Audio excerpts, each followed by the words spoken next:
महाकालेश्वर में शिव नवरात्रि का उत्सव शुरू हो गया। भस्म रमाने वाले बाबा महाकाल को पहले दिन चंदन का उपटन लगाया गया।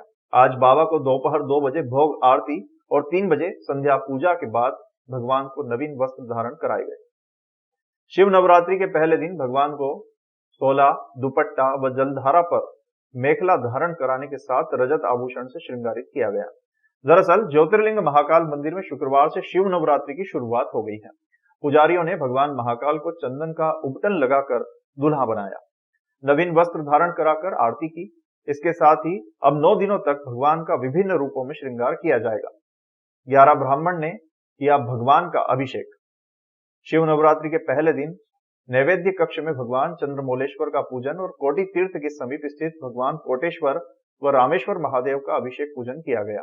इसके बाद गर्भगृह में पुजारी घनश्याम गुरु के द्वारा 11 ब्राह्मण ने भगवान का अभिषेक किया। एकादशनी रुद्र पाठ किया। आज दोपहर 2 बजे भोग आरती और 3 बजे संध्या पूजन के बाद भगवान को नवीन वस्त्र धारण कराए गए। शिव नवरात्र के पहले दिन भगवान को 16 दुपट्टा व जलधारी पर मेखला धारण कराने के साथ रजत आभूषण से श्रृंगारित किया गया। इसके साथ ही पुजारी और भक्तों के उपवास शुरू हो गए हैं। देवी दुर्गा की उपासना करने वाले भक्त जिस तरह चैत्र व शारदीय नवरात्रि में उपवास रखते हैं, इसी प्रकार शिव के उपासक शिव नवरात्रि करते हैं। पुजारी महेश गुरु ने जानकारी देते हुए बताया कि महाकाल मंदिर के पुजारी, पुरोहित, भक्त भी शुक्रवार से 9 दिन तक उपवास रखेंगे।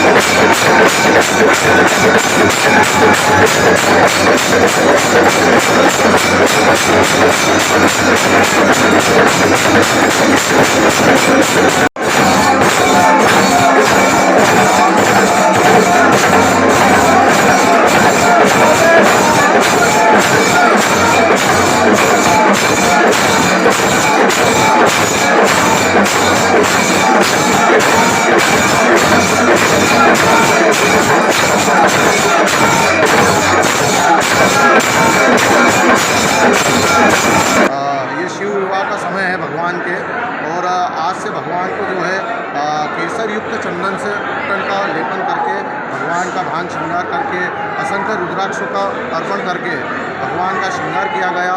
इसके बाद में भस्म आरती पूजा करी गई है। आज से जो है भगवान महाकालेश्वर जी के मंदिर में शिव नवरात्रि का आयोजन चालू हुआ है। अब यहाँ पर नित्य महिलाएं कीर्तन गाएंगी और भगवान को नित्य अलग अलग स्वरूपों में भगवान को सजाया जाएगा। 9 दिवस रूप से ये पूरा कार्यक्रम चलेगा।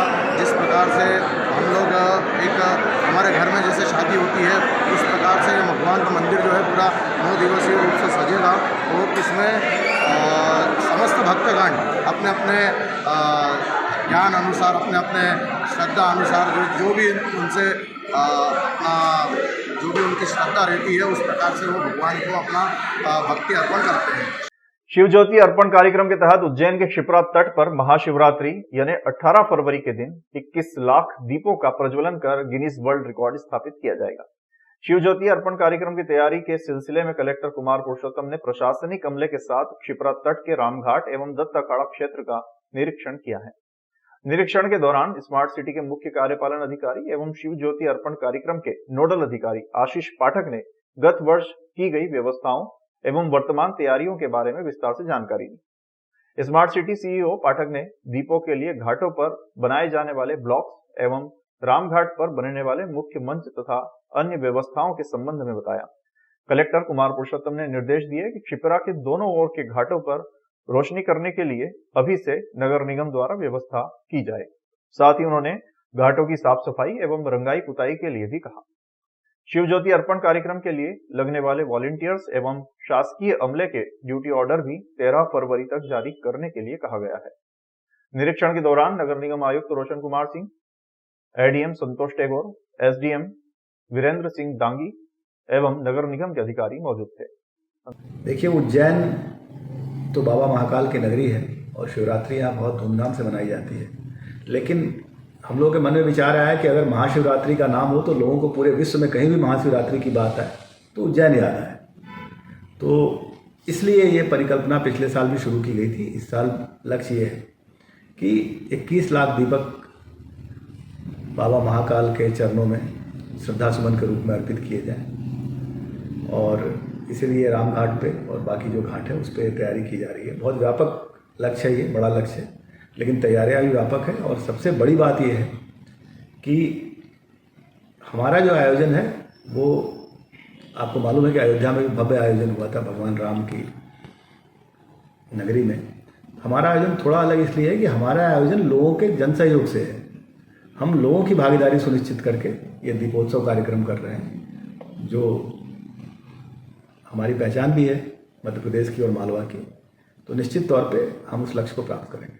9 दिन पहले सड़क दुर्घटना में घायल होमगार्ड सैनिक की उपचार के दौरान बीती रात मौत हो गई है।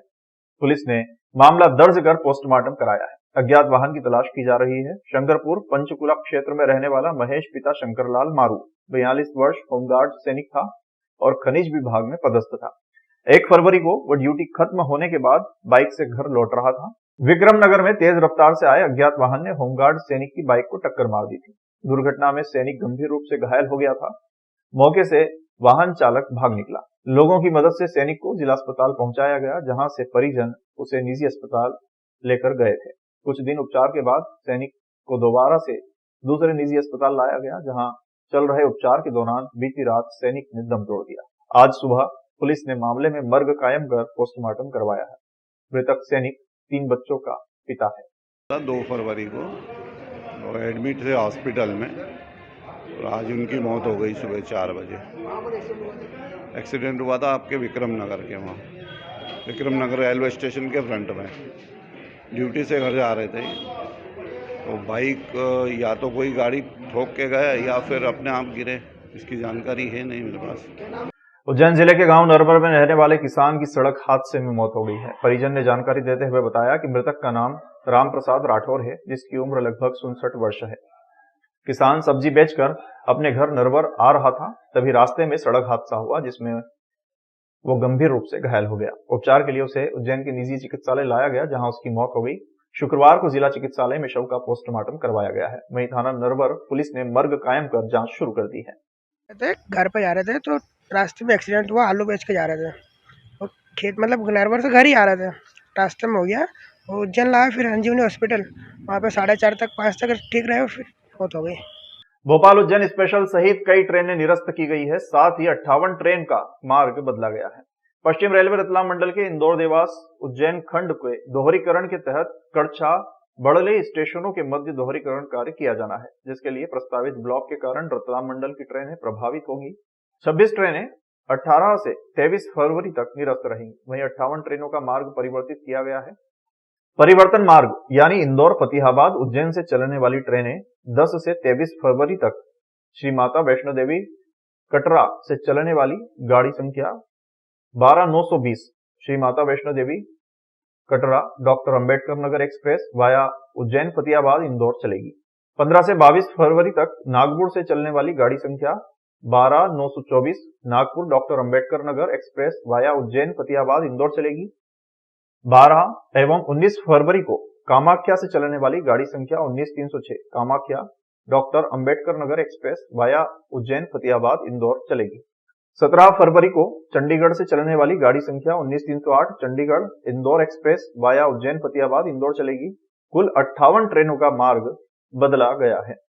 निरस्त रहेंगी ये ट्रेनें 12 से 23 फरवरी तक भोपाल से चलने वाली गाड़ी संख्या 09200 भोपाल उज्जैन स्पेशल 12 से 23 फरवरी तक भोपाल से चलने वाली गाड़ी संख्या 19304 भोपाल इंदौर एक्सप्रेस 11 से 24 फरवरी तक भंडारकुंड से चलने वाली गाड़ी संख्या 19344 भंडारकुंड इंदौर एक्सप्रेस 11 से 23 फरवरी तक चलने वाली कोटा से चलने वाली गाड़ी संख्या 22983 कोटा इंदौर एक्सप्रेस 11 से 23 फरवरी तक चलने वाली नागदा से गाड़ी संख्या 09587 नागदा इंदौर स्पेशल 11 से 23 फरवरी तक डॉक्टर अंबेडकर नगर से चलने वाली गाड़ी संख्या 09198 डॉक्टर अंबेडकर नगर इंदौर स्पेशल सहित अन्य ट्रेनें शामिल हैं।